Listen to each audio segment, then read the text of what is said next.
the game's it's been so good to me. I was kind of like the original transfer portal cat. He's carrying the torch of like the new age Seattle and just representing what basketball is out here at the highest level.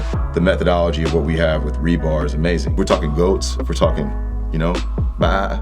Yeah, no, I get it.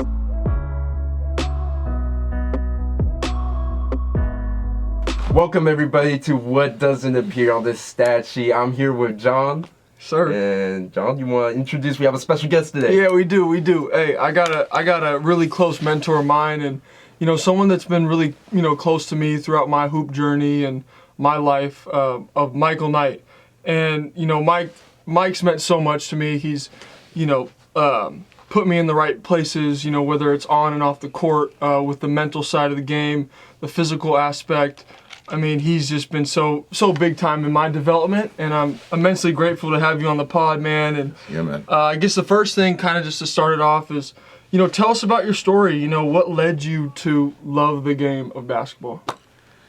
First of all, I appreciate you guys having me. Yes, It's great to be here. Yes. JC, thank you for that. Harvey, thanks for having me. I think, it's great to see what you guys are doing right now. I think it's awesome to connect like this and share. I think, for me, I think what's kind of led me to the love of the game is through a bunch of failure and kind of beta testing and figuring it out and finding ways to find successes. Being motivated by, not just the wins but the L's and finding ways to refine yourself. And so I think that mentality in general, and then when you apply it to a basketball mindset, I think is really awesome in terms of your long-term development. And so I think for me, just the journey of that in my life has been, really special. And so, through a lot of ups and downs, I've kind of found some cool stuff that I think keeps you locked into a zone that we all know we're capable of and how to feed that space. And so, I love being there and love seeing you here doing your thing, man. I've known this guy for a minute, on the court. So we go way back. Way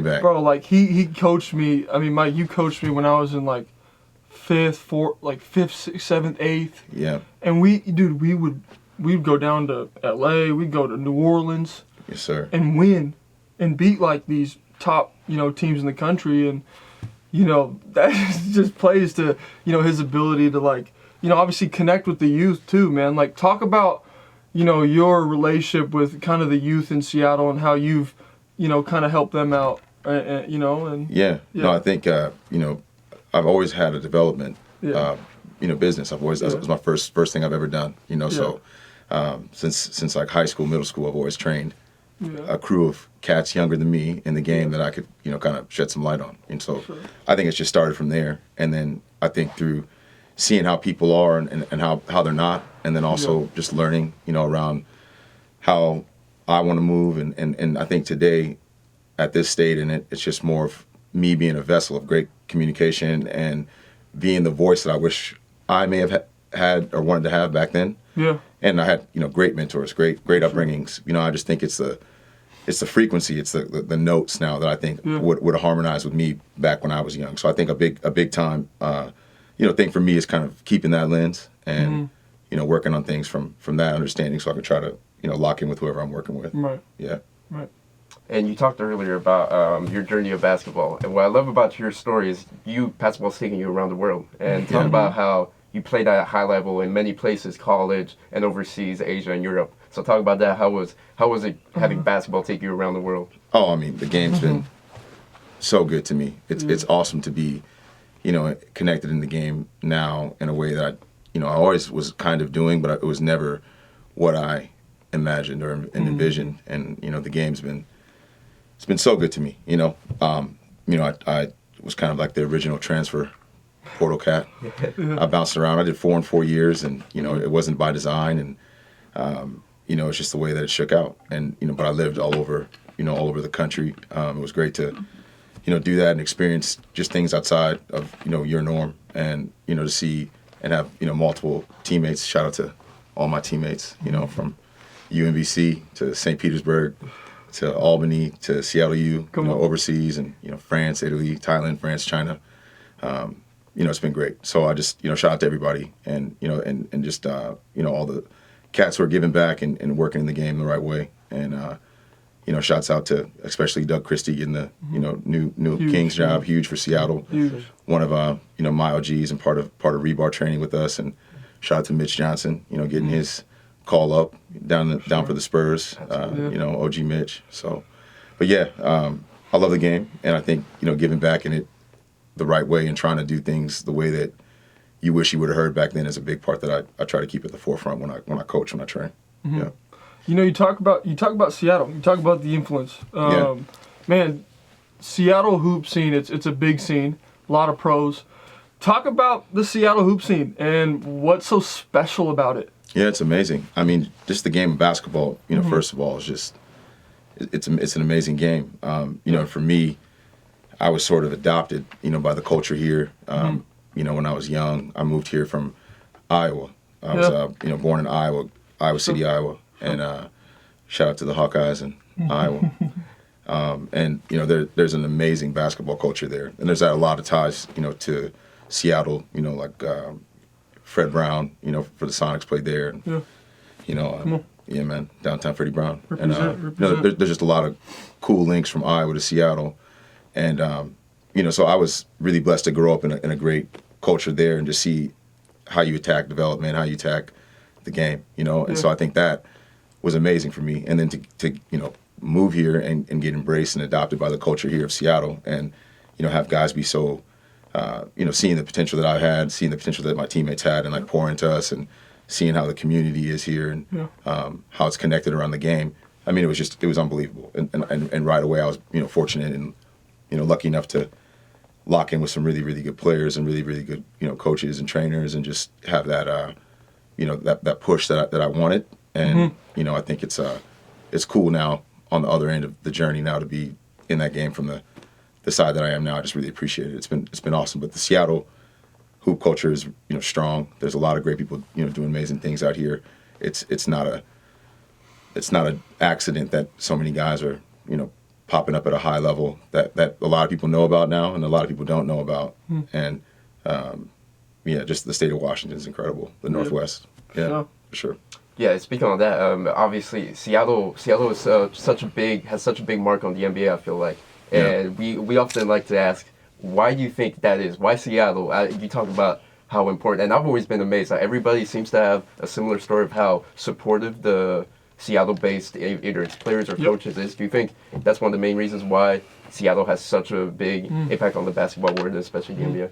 Yeah, I think so. I think the the founding fathers, the guys who laid the tracks before us. Who are those guys? I mean, there's so many, and there's so many. I mean, there's so many. We could name a bunch of guys, but we probably would miss a bunch of guys too. Okay. But I just think that the general is about the culture. I think is people are accessible. You can go to a game and go to a Seattle U game and you can see multiple guys that have played at a high level from NBA to overseas who are now giving back in the game, or like college at a high level, or run an AU team, have something in the game that they're doing, and I think that's and the guys that have played at the highest level are very accessible. They're very, they want to be there for the community around the game, and the guys who have a chance to do it, and just the culture of it, and I think that's super special. Some of the guys. I mean, off top, you have to just pay homage to Jamal. I feel like the legend. Oh man, JC is just incredible. I think what he's doing and what he's done and how he goes about it, how he carries himself. I think he's just a class act. And so, I really appreciate the way he moves and how he's been in the city. And there's guys who are before him. Like I mentioned, like Doug Christie. I think Doug Christie was huge in terms of just establishing like the culture. Yep. And kind of handing the torch to now remind me, did he start some of that like pro-am stuff early on? Yeah, I think he was the guy that kind of started that and then passed the torch to Jamal and that, and I think that that's awesome. And there's Doug's amazing, man. He's just he just knows the game and his career, how he's played at a high level, just the energy he keeps on a team. They got a really good guy down there in Sacramento. For sure. You talk about some of those greats. A guy that's been, really close to myself and Mike, throughout the years. A guy who I've grown up with, who's meant a lot to me, man. That's Paolo Banchero, and he's obviously making noise right now in the NBA. Yeah. Obviously an all-star, first-round draft pick, first pick, killer on the court. Man, he's about the right stuff. Tell us about your kind of involvement with Paolo and maybe, some of the ways that he is able to separate himself from the rest of the pack. Yeah. Great segue. I mean, shout out to P5. P5, legend. Great, amazing, start to his career. Yep. Really proud of him. It's awesome to see him at the highest level doing stuff that, he's worked on so much and keeping that energy, that presence on the court with the awareness of who he is and how to implement it within his team structure. I think he's, really locked in on that. And it's great to see him at the highest level doing it. And yeah, I mean, John, you already know, baby. We all go way back. I mean, I think the cool part about that is, when I was first coming back from, playing, I think you and I started locking in and, getting shots and started working out. I remember that. And that kind of morphed into us and the AAU team that we started. But we battle against, Paolo's team was amazing. I mean, they were that Rotary team. Yes. And a lot of those tournaments he's talking about, we'd be, in other states playing and meet them at the semifinal, at the championship, at the top, Final Four of the tournament. So I think it was kind of like a, for me it's all love. But I know back then for those guys it was kind of like a love hate thing because I was working so closely with the other side. But I think there was a lot of respect there. Yeah. They knew that we had some cool stuff going, and obviously shout out to Rotary and the whole Rotary fam. And all the AAU programs, Seattle Select, that was the Warriors back then. They're Chase, they're all doing it. Daryl, yeah. So I mean, I think that was the initial connection, and I think we started training a little bit together, and then it just evolved as I was able to get my own space and start working more deeply in the game, and the whole piece that I bring to the table with shout out to Tim Manson, man. Yeah. Shout out to Tim Manson Training, man. Yeah. The OG. The mind behind R3BAR, and I think the piece of R3BAR that we implement with the basketball model is really, really special. And I think that's been, something that I've locked in with guys like, P and yourself and, so many now that we're really grateful for. So, yeah, man, we're just working out here. But, P's we're really happy and proud of him. I think he's carrying the torch of like the new age Seattle and just, representing what, basketball is out here at the highest level. And yeah, it's been awesome to see, you guys kind of grow in the game the way that you have. We all knew it was possible, but in the moment to see you guys, both thriving the way you are, Pete, at the highest level of it, and you at the, highest level of college doing it, it's awesome. That's what we want. That's what it's all about. And speaking of Paolo specifically, I mean, he's had an amazing year this year. He had the career highs in points and rebounds. I think he averaged around 26 points per game. Yep. And I would like to know if you guys talked at all before the season, during the off season, and what you guys focused on, because he really seems to have had a jump this year. Fourth game into the season, he has 50 points. Yeah. And also, later on, I'd like to touch about his injury and then what goes on there. But firstly, during the off season, what goes into building up for an entire NBA season. Yeah, it's a long season. They're doing a lot, and so I think at the end of it, it's really taking care of your body. You have to take some time off. You have to take some time in terms of your body's recovery. Off is such a it's never off. Yeah, you know what I mean. But in terms of the volume, the impact, making sure you're taking care of your body, keeping your cardio up, and so I think there's there's seasons of training within all levels, and I think at the highest level after what he's coming off of, you have to make sure he's moving back at a moderate speed, getting back into it. For him, what makes him special is his mentality. I mean, I think he's trained and done all the moves. He understands the pace. He understands the game. He has an amazing stock. Mario and Rhonda are just two of the best people. They're incredible. I think he has amazing parents, and he's so sprinkled with the sauce of Seattle. I remember just seeing him as a kid before I even knew who he really was, but knew he was from afar, and just around the game, you know what I mean? Always watching. I think he's just been, he's special, like I've helped, but he's special. And I think his, routine is something that we've locked in on, his mentality and his routine. And I know he takes care of a few things that are so important to keep his body and his mind in a space that he can be who we know he is all the time and lock in on that optimal performance. And I think that's what we're all, striving for is, to understand that zone space and how to be locked in it. And he does a great job of that. And so I think this off season will be about, making sure he's healthy, making sure his body's good, and then also just, dissecting the game, breaking things down at a higher level, his conditioning, his training, making sure he's, in peak shape. And I know I'll be working with, my guy Tim, and he'll be with me on the court and, doing our thing with the band and R3BAR. And, we just got to continue to be there to support him. But I think for him, it's, the continuum of what he's already done. I mean, people don't understand the rare air he's in. It's like Wilt, Jordan, LeBron, and Luka, like the first 3 years, in the league. I mean, he's on some stuff. So I think for him, it's the continuum and just the refinement. And man, we're just excited and blessed to be supportive and a part of the process. So yeah, you talk about some of those guys like Tim Manson and obviously the R3BAR. Can you kind of touch more on that? Like, what is the R3BAR? I don't know if many of our viewers know what the R3BAR is. Yeah. And if they don't, they will know soon because it's on the come up. I will say from my experience, it's helped me in so many ways with core stability, flexibility, which is very important in the game. And yeah, so like, what is it? Kind of, can you go deeper into it a little bit and how Tim kind of tied Tim in there too? Yeah, awesome. I mean, you can't speak. You can't speak the R3BAR training methodology without speaking to Tim Manson. Yeah. And Tim's amazing. Tim's such a light in this world, and he's a mad scientist when it comes to performance development and training. He just understands it from such a deep ninja sensei level.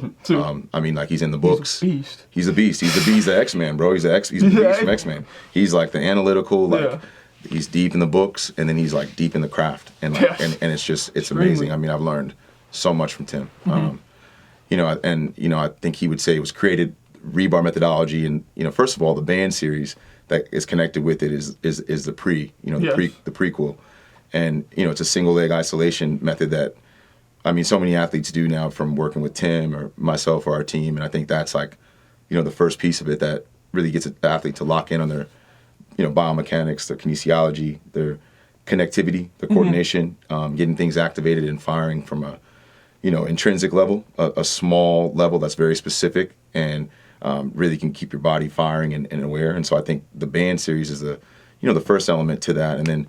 R3BAR is, this bar method. It's we have two versions, the Alpha Pro and the Omega Pro. The Alpha Pro is for users 5'9" or above, and the Omega is for 5'9" and under. And, the bar is, portable, detachable. One weighs under 6 pounds, one weighs under 5 pounds. One's, just above 6 feet. One's, a little bit over 5'8". And I think it's more like maybe a little bit, I might have to circle back with the right dimensions, y'all, but we'll get that to you. But the bar method, once you fasten it together, you attach 2 bands to it, and you time to your feet. And the workout's all about core stability, functional health, working on your strength and conditioning for more of a PT element, and it just helps the user understand their mechanics and coordination better, and it can be really, beneficial for the decompression that we need as an athlete, and the mobility and the specific focuses that sometimes get neglected. So, it's a great system, a great methodology. We've been working for a while, scaling and getting things off the ground, and we are in a beautiful spot now, and just blessed to serve more athletes, and we have a cool thing rolling. So, shout out to the R3BAR team, shout out to Tim, Doug, everybody involved.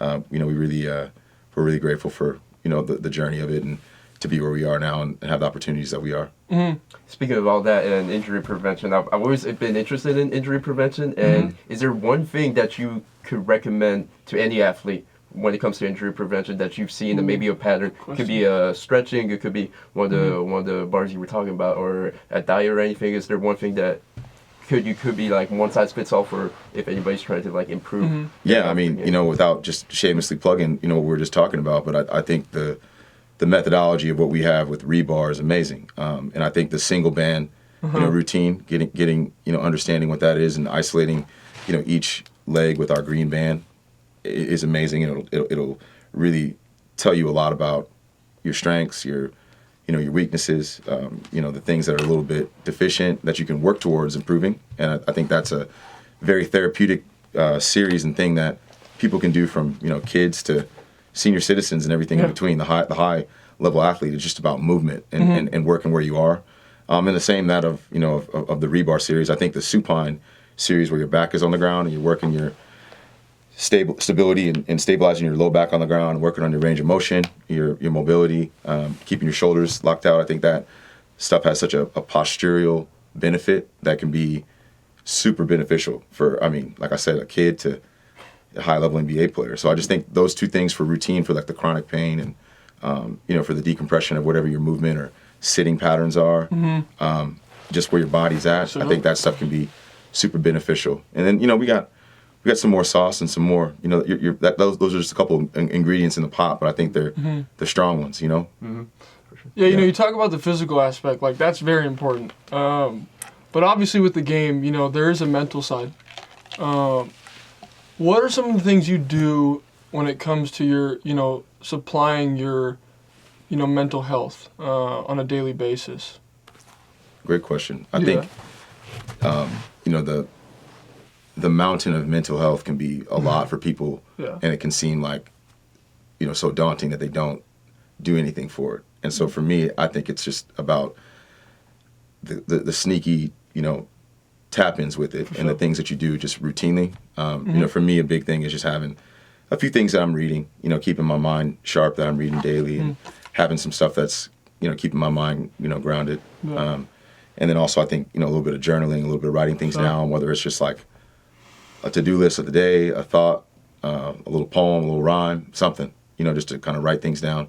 And then I think, like a visualization, like a meditation practice is really, really important where you're, detaching from things and just kind of, being still and, whatever that is to you and however you find that, from meditation to, I'm a big hot yoga guy. I do a lot of hot yoga. For me, that's amazing just because it helps me calm my mind, but also decompress my body from all the work, man. I'm still playing we put a lot of time in, guys. A lot of time on the court. We're on the court. A lot of hours. Yeah, and we're in the game deeply. So it's cool and it's great, but also the unwind of that. So I think, just understanding that kind of balance for me is really good. And then, I have things that I do to clear, to reset. I think a big thing of that is, Palo Santos. I love that. It's kind of been like a staple over at the gym. People either love it or they hate it, or they, but they know about it. It's everywhere with him too. I'll just advocate for that. It is everywhere with him, in his car, in his house. I've been over to the crib. It's in the house, in his gym. We're gonna touch on the gym too. This is gonna be a cool segue here. Can we talk about this dojo? Yeah. We've heard it kind of thrown around from obviously Paolo, myself, other professional athletes. Talk about the dojo and how much it kind of means to like these Seattle Hoopers and yourself. Yeah, man. Yeah, man. It's been great to just be in the culture of development for so long. I've just done I've trained. I've always and for years it was always me. Shout out to all the people who run gyms and have open the doors and work deals out and make things happen for people. You know what I mean?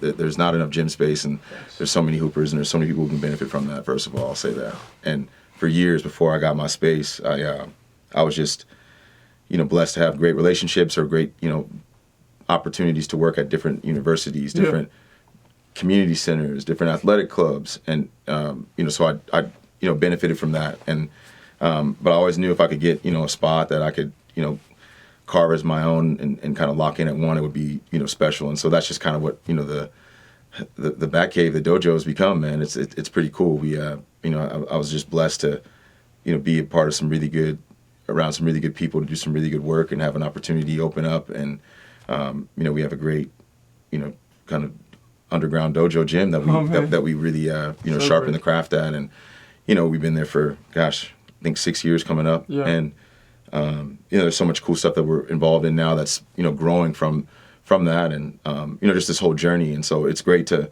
have a space. It's great to lock in on development in the right ways and the things I know are important and I really have dear to my heart. And I think that the root of that has just been that model there. And it's just been amazing. I mean, just to finally have a spot that can help people at a higher level, and we're growing to do more of that. So it's great. The dojo is a special spot. The skill development, skill sets and band reps, man. The basketball work and the mix with the band reps is amazing, and we have a really good thing going, and we're excited to expand and grow even more so. Yeah. I'd love to know, you've had such an illustrious playing career. Do you have played all over overseas and obviously a lot here in the States? Do you have specific examples of how your playing career has directly influenced your coaching and training style and things that you have gained from being a player also that you now bring, maybe things that you've bumped into as a player that now you know to maybe give a little more love to as a coach or a trainer? And do you have any specific examples like that? It's great. I think that's I just think the question is the answer. It's that the constant of learning. Never think you've learned everything. To the highest level, you have to continue to be open.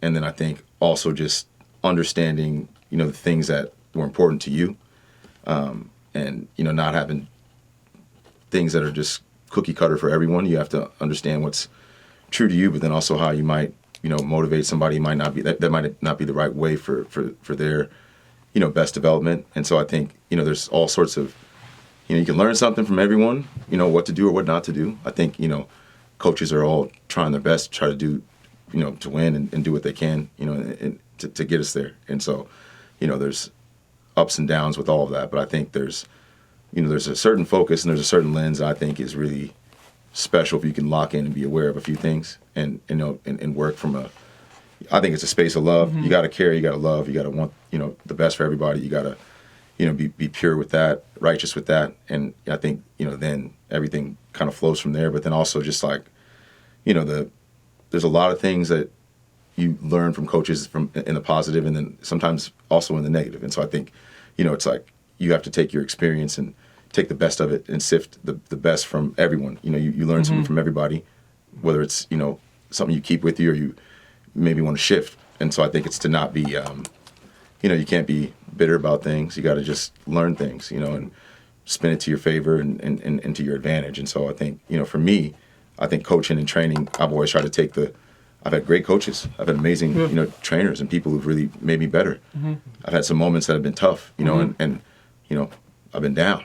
But, learning how to get back up and finding the way to motivate yourself or, work through things is awesome as well. And so I think, if you're wired the right way, if your mind's, in the right focus, you're never going to lose. You got to just continue to go and to refine and improve. And so I think for me, I try to coach from a place of understanding, and a place of motivation, but also want people to know that I care. It's bigger than just, the game or the one drill we're working on or the one, focus of the game that we're locked in. It's bigger than that. But I think if we're aligned on that, then we can talk and we can, work on a higher level. And so, that's just the way I approach it. I don't know if that's like the best way to answer it, but I just think, I've just tried to, take everything that I've had in my experience and, try to keep the right filter and right lens through it. Yeah, early on when we kind of did your intro, you talked about failure. Obviously, I've been through a lot in my career, whether it's ups and downs, injuries, whatever it may be. For the young cats that are kind of going through it right now, and just for yourself, what are some of the ways you dealt with some of that failure? How did you use it to, bring you forward in your life? And yeah. It's awesome. I think, when the tough get going, the tough get going. Come on. You know what I mean? You gotta just, you have to love it and you have to just trust the process of it. Yeah. And it's never on our timing. You know what I mean? So sometimes things happen that we can't fathom that would. And so I just think it's really just becoming a beast about what you can control at whatever level and wherever you're at. Yes. And so I think that's just like huge. I think that's like the mentality. And, yeah, I think that's like, you have to be able to do that. And so like with one of the most humbling things is an injury, you know. And so I work with a lot of guys who are coming off of injuries, trying to get back on their feet, trying to get their coordination and their trust back in their body, the timing, the rhythm, you know, and that's tough, man. And I think, you know, part of that is it's such a surrender to when you're ready to work at a high level and push yourself, you know, and as an athlete, you're trying to make gains and get better in the off season and do more so you can, you know, peak and ramp in your season, and you have this like all this work that's just bloomed in your game and your life, you know what I mean? And I think when you have something that slows you down, it's a different approach, you know, and so you have to, but I think that's, you know, that's been, you know, that was kind of my journey. That's kind of what led me to, you know, what I'm doing. My body started breaking down. You know, I started having, you know, I was a little bit too strong for my mobility. I had to play a game and I couldn't walk the next day. My hips,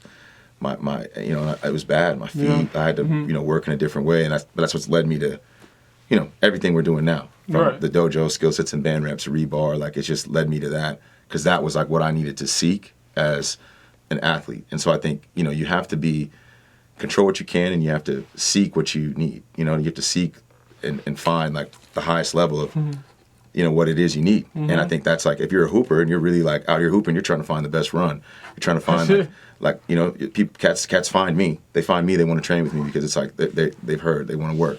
They want to put some time in. So they reach out. It's like, you have to seek, you have to try to find it. You know what I mean? And then I also think, you know, when you're slowed down, you have to just refine and readjust your approach to it.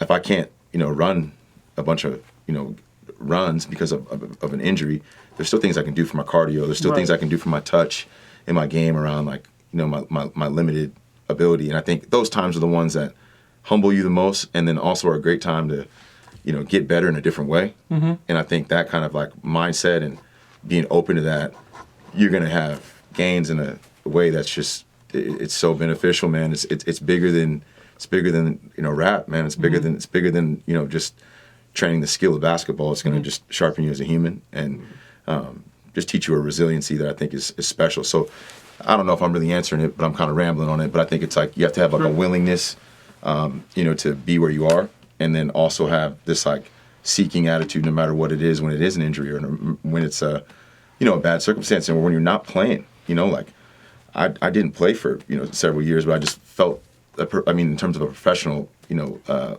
league, but I felt like I had that ability. And I was like, what would a person who's already there, what would the guy who's really striving for that do? You know what I mean? Like that mentality has to be with you, whatever I think you're doing. You know, what would the top cat be doing? What would like the most hungry, grimy cat trying to get there, scraping the pot to do it?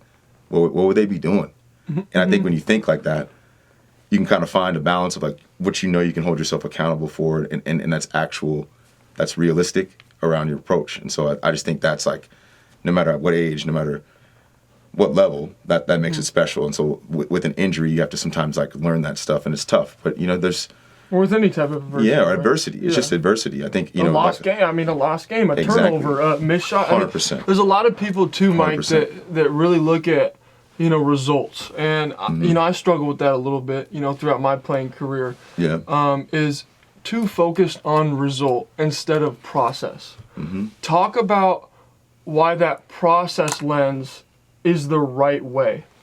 Well, in trusting the process and staying locked in on what is feeding the zone of performance in the time where the result matters the most. Right. When you're in the process, you'll be at that point better. You'll be at that, and it's just this like conscious shift around it, and you don't have to carry the weight of all of the, because it is pressure. Yeah. It is a lot of stakes. Life pressure. It is, but it's also like, I'm not diminishing that. It is what it is. It's not like some glorified, like optimistic, like space, but it's like, how do I keep my mind right in it? How do I keep my, you know, my routine? And I think the routine is everything. And I think once you lock in on that and you understand the things that you're supposed to do, like, I mean, and I'm a savage about that stuff, like warm-ups, cool-downs, like just like meditation lock-ins, visualizations. Like, I'm crazy about it. Yeah.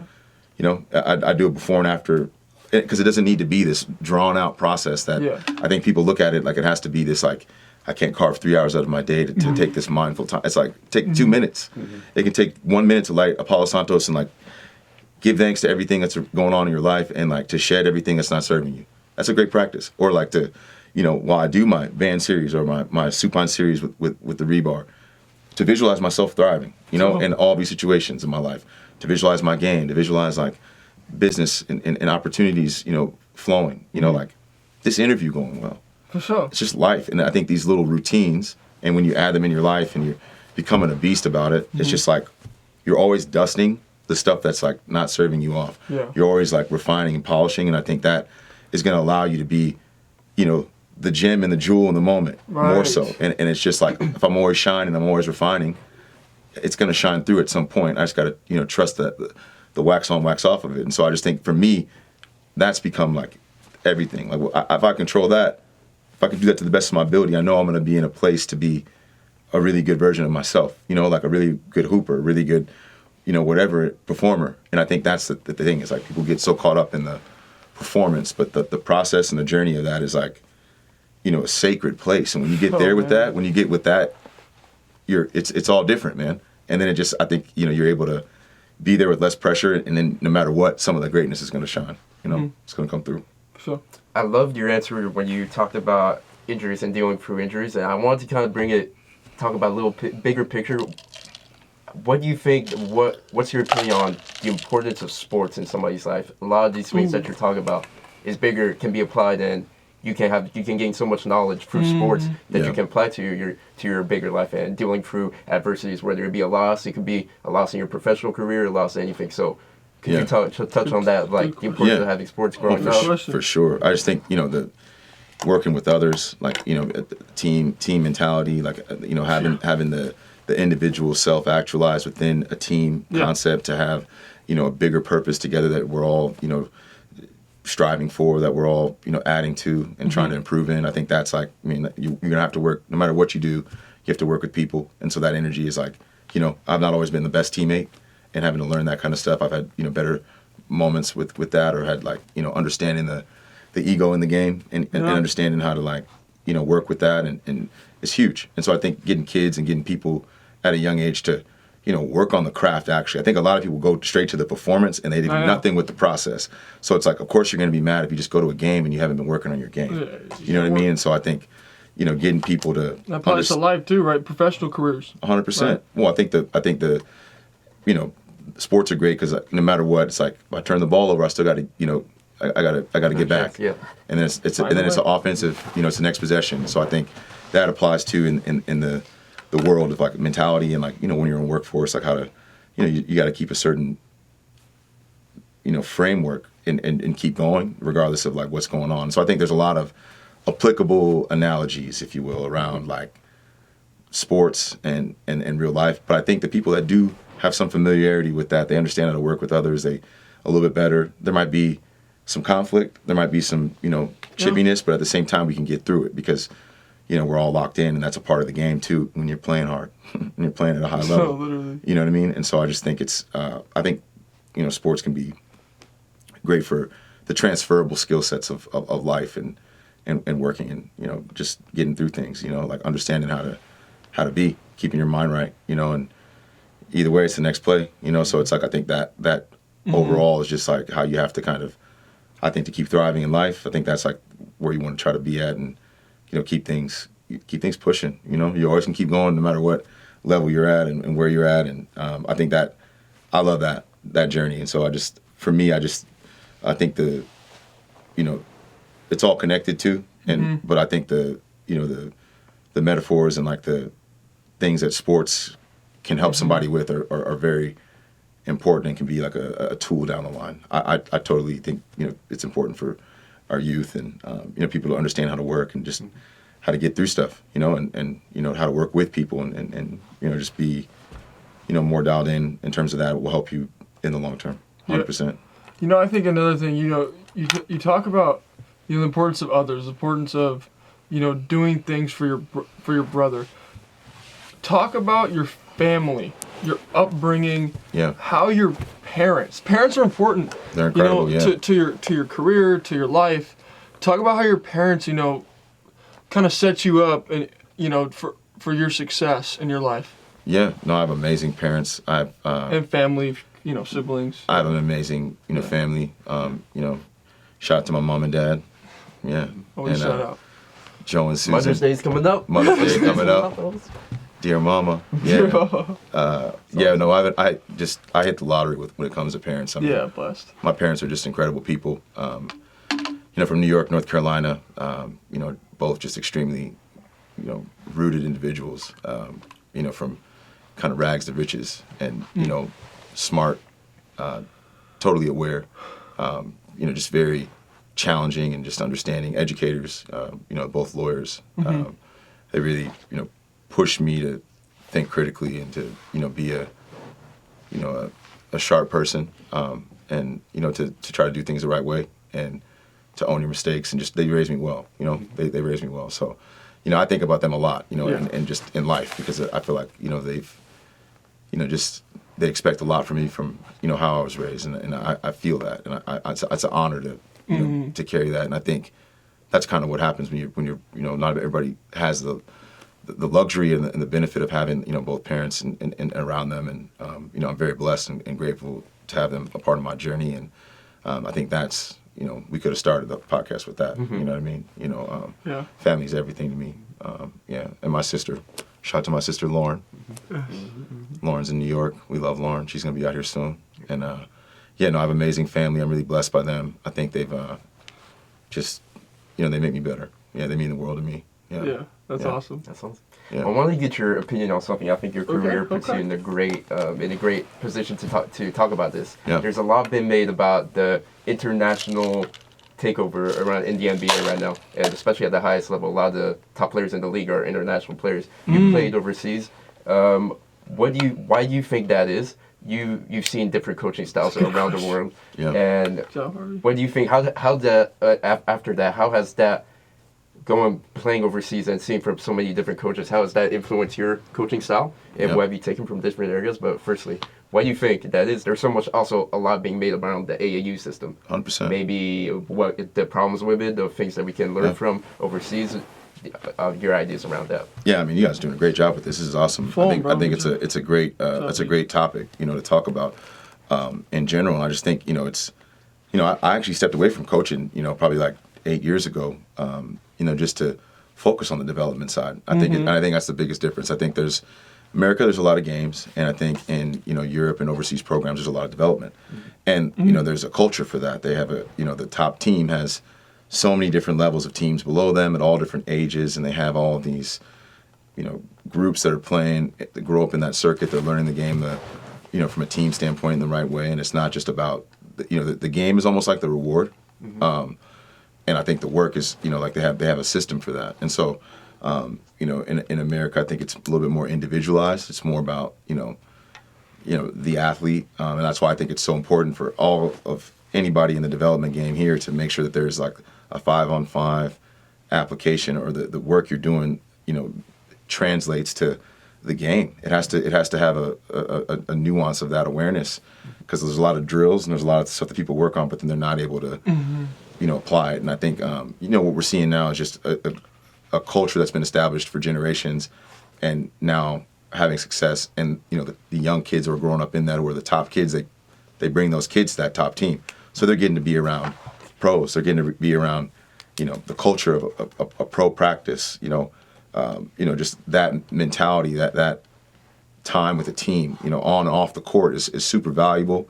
And I think it's preparing some of these players for a top level environment, and I think they're already seasoned for it, so they're transitioning to the NBA, or to the to the American style of it is one that's been pretty smooth. And so anyway, I think it's interesting. It's great. It's good for the game, though. It's good for the game. I mean, it's such a global basketball. I mean, I know football is soccer is the world's game, but I mean, it's great to see basketball get the global stamp like that, and like have everybody trying to be the best. And I watched that. I don't remember the name of it, but the Netflix the gold medal special not too long ago. That was great, man. Oh my God. Those guys are dogs, dude. Dogs, and just playing at the highest level with all the passion for the country. I think it was beautiful. But yeah, I think the team structure and like the development culture has been established over there. I think we're getting back to that over here. But I think the that's been just like really rooted, and we're seeing that, transition of players coming over from overseas to America and having success because of that. Yeah. So you talk about like kind of this overseas deal. I want to talk and about Canada too. You got some respect on Canada too. MVP's about Is he getting the? He's most likely not. It's him or Jokic. It's going to be an international. That's a great topic too to talk about, because I mean, that game last night was crazy. Did you watch that? I did see that, and nutty. they're both at the highest level doing it. Yeah. Speaking, wait, let's just talk about this. Did you see Jokic in the timeout? Yeah, he's coaching. He's coaching. He's a leader. He knows the game, man. He makes people sick because he just doesn't look like he should be able to be doing what he's doing, but he's just so good though, man. And he uses his body so well, and he understands his angles, his footwork. In SGA, I think is the same way. I mean, he's just like, he gets to his spots, own pace, shoulders, just doesn't go too fast. Pace. It's his pace. Same with Luka. Like obviously he's out of the playoffs, but like all these great players, they have this pace to them. Mm-hmm. Talk about this pace. Like, what does that mean? Yeah, it's kind of like it's the cheese melting on the sandwich or the cheese being cold on the sandwich. The fromage, Look at that French it's let's go, baby. It's like the guys that you can be really good at a certain aspect of the game and be very successful. You can be a great, like specific aspect role guy that does something so well that you play at an elite level and you do a couple things really well. But the guys that have the basketball in their hand at the end of the game, or like the end of the shot clock, or the ones that can, make a play, and whether that's scoring for themselves or drawing and assisting, setting a play up, I think that's the difference. And so pace is, what we strive for, what we try to, meet with our training and our development is how to harness, how to control our movements, how to work with, deception, more of a body awareness, placement of your shoulders, understanding the, athletic engagement, your stance, just heightening your body's awarenesses around how you're supposed to be in form, and then keeping an intentional form mentality. It's never going to be perfect, but if I'm aware of, how I'm supposed to be in these moves, and I train that and I add that into just, it can't just be getting shots. It can't just be doing cone work. You have to play. You have to work on stuff with a, a realistic mentality where your body's in the right, to meet and actualize it at the highest level. And I think that's just like training. That's just like what I love about it. It's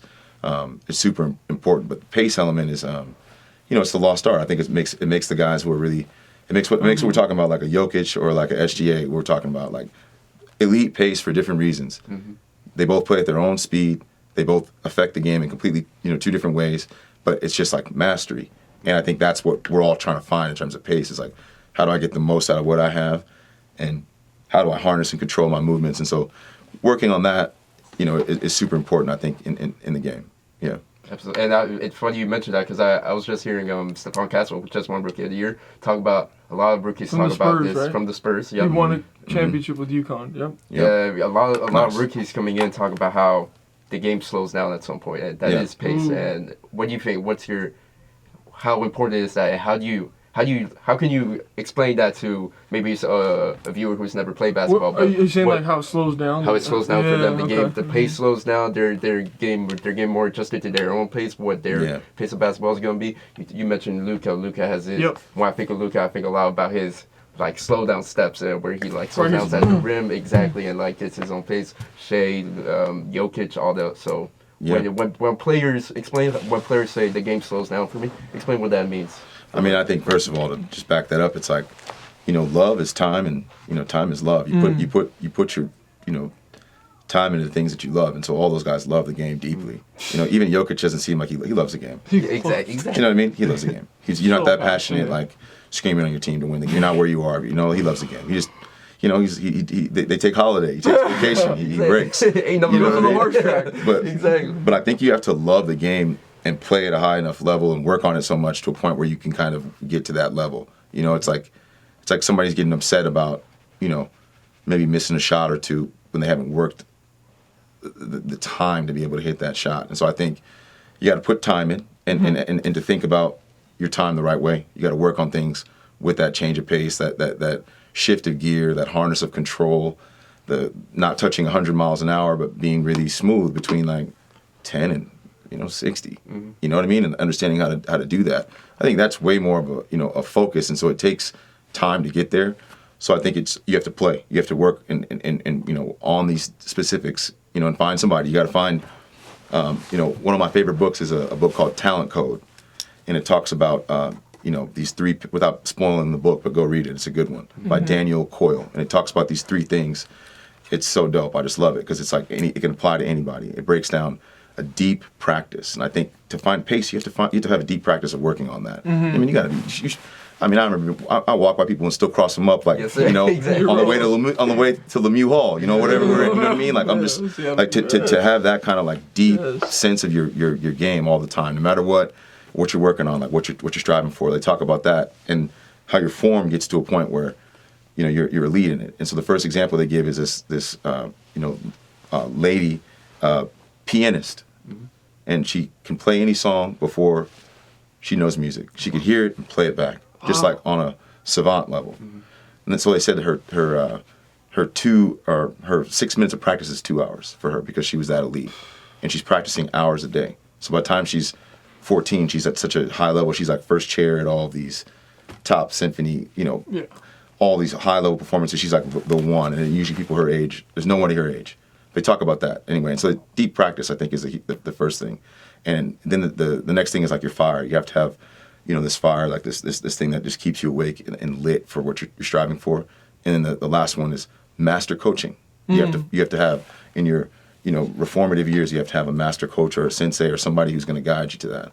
And so I think those guys all have had that at they've had one level of that in some way or the other. And I think the pace thing is like you have to play a lot. You have to really have the ball in your hand. You have to understand the game. You have to understand how to move off the ball, how to get to these little awarenesses where you're sealing and using your whole. It's like martial arts out there. You know what I mean? And I think that comes with time and putting time in and playing and striving for that. But it's you can't just. I mean, there's some guys who just have it. Like that's what makes Jamal so crazy, Jamal Crawford. But he's a hooper though. He's in the he's so like. Like I can get like almost like a little bit technical with what I do. There's a flow to it, but I want to make sure we make like shots to a certain side, like amount.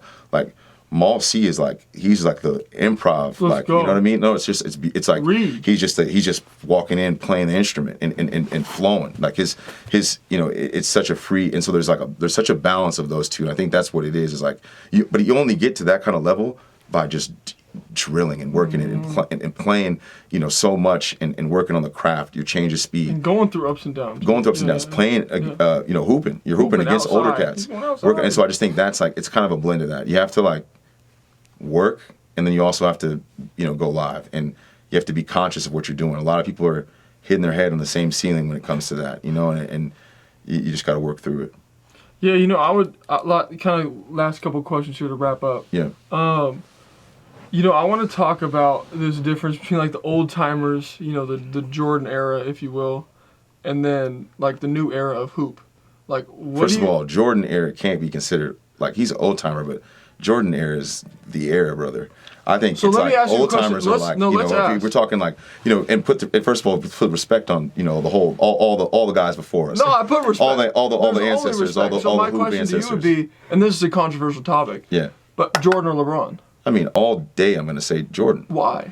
Well, I just think you get... Because he's won, or... Well, I think you get a lot of, Kobe, you get a lot of, like, LeBron's greatness from Jordan's root. Yeah. Jordan's tree. I think his, he was just such a competitor in a way that I think in all these stories that are coming out now about him, in like The Last Dance. And Last Dance is dope. And just the bits that guys are talking about on these podcasts, like these hoop podcasts, sharing their their stories. I mean, he was just like the ultimate competitor, the hardest worker, and just a beast about his mentality and approach to it, and what he demanded around those around him. And I think that that persona was something that just kind of lit the world on fire. And I think his impact, on just sports.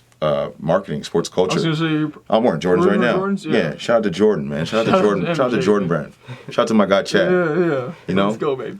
I just think I think his influence on sports culture, his impact as a competitor, his work ethic, and then just his killer instinct in the moment. I mean, I just think it's great. LeBron's been to so many championship games and like whatnot in series. It's hard to do. And I like think the leading scorer and like it's all crazy. that stuff. It's and crazy. The years I think he's been able to do it. in finals and game sevens. And I just think, Jordan going to 6 and winning 6 and like, yeah, man. For me, and I grew up in that era, so maybe I am biased. I'm a couple years younger, I think, than LeBron. You know what I mean? So, I would just give Jordan the hat. I think you get Kobe and LeBron, coming up next, and I think you get that because of what Jordan did. I think you, especially Kobe, rest in peace.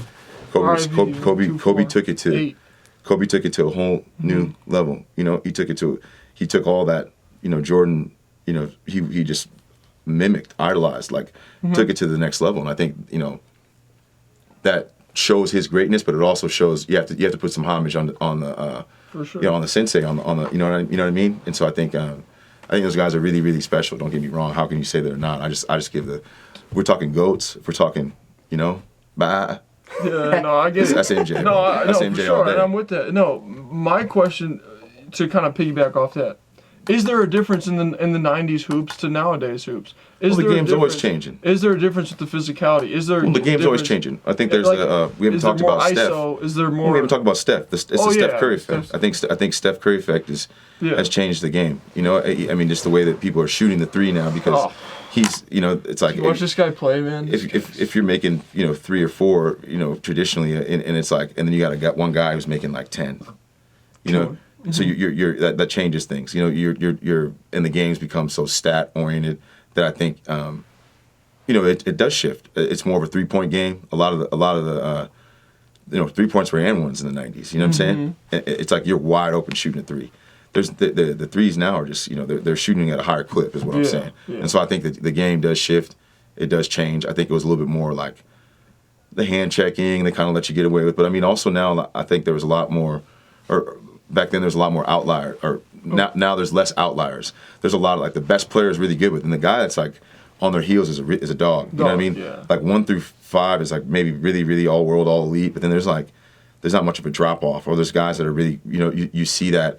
I think the overall balance of the talent has been leveled.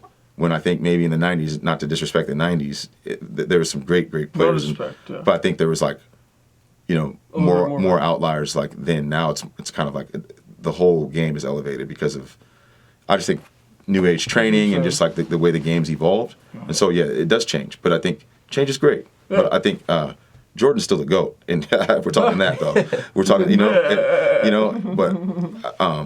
Yeah, no, it's great to see the game evolve, and that's just part of change, man. It's part of growth. You can't be the old cat in the back talking about back in my day all the time. You know what I mean? You have to appreciate the changes, and then the new cats have to pay, homage to the game that was played before. I mean, that's the yin and the yang. See, this is what I love about what you're saying is a lot of people of the older generation tend to be like, yeah, this generation's kind of weaker and knocking this generation compared to the last. But what you're saying is, I love it. It's like the game is evolving and there's nothing wrong with that. If anything, that's great. It's good. Like what you're saying about Steph, exactly. He's completely changed the game. If you're talking about most influential or players who changed the most, Steph is like top 5 for sure. But yeah, I love that you're saying like the game is evolving again. It's not bad. It's not a bad thing. And it's tough it's always tough to compare errors. And yeah, like you're saying, the league was a bit sometimes.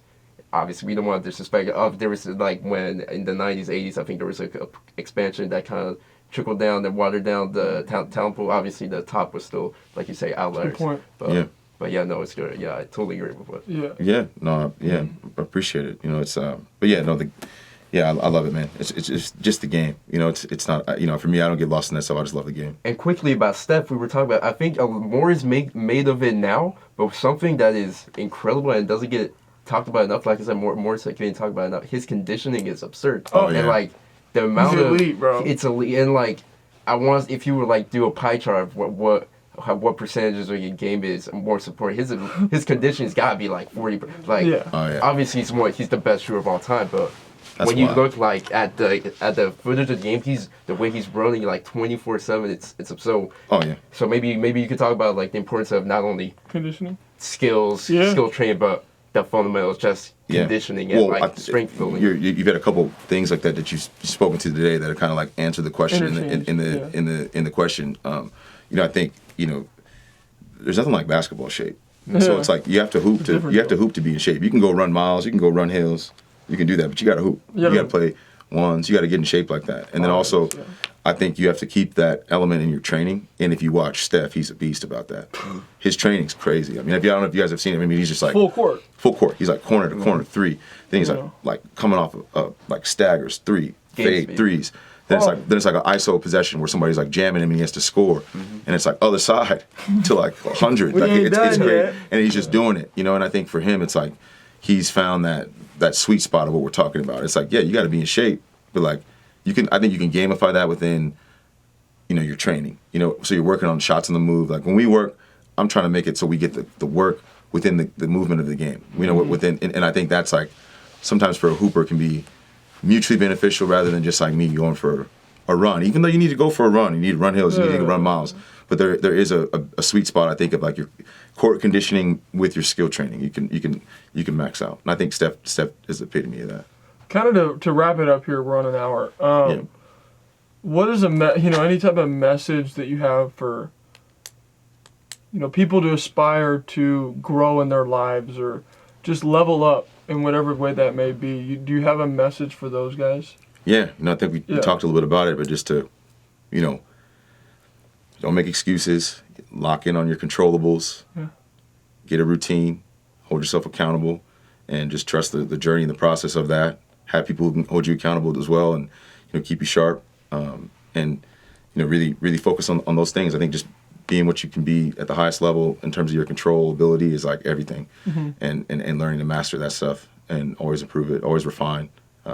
You know, keep striving, and don't be so hard on yourself. A lot of people shame themselves, man. Yeah.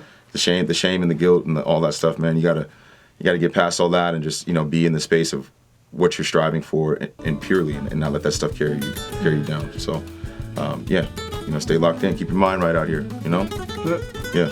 I appreciate you guys, man. Hey, we appreciate you. I think that's a beautiful way to end it. And yeah, thank you very much for taking the time to join the podcast. Thank you. No doubt. Michael Knight, everybody. Michael Knight. Blessings, y'all. Appreciate it. Yes, sir.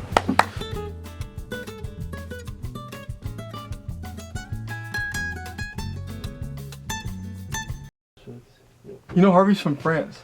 Yes, sir. Tu parles français? Oui, et vous? Je parle assez bien français pour l'américain. Ah, parfait, c'est cool, sympa. Vous êtes déjà allé à... Oui, quand j'étais joint, j'étudiais. Et aussi, j'habite à Arcachon et à Lorient. J'ai joué basket professionnel à Lorient. Ah, super.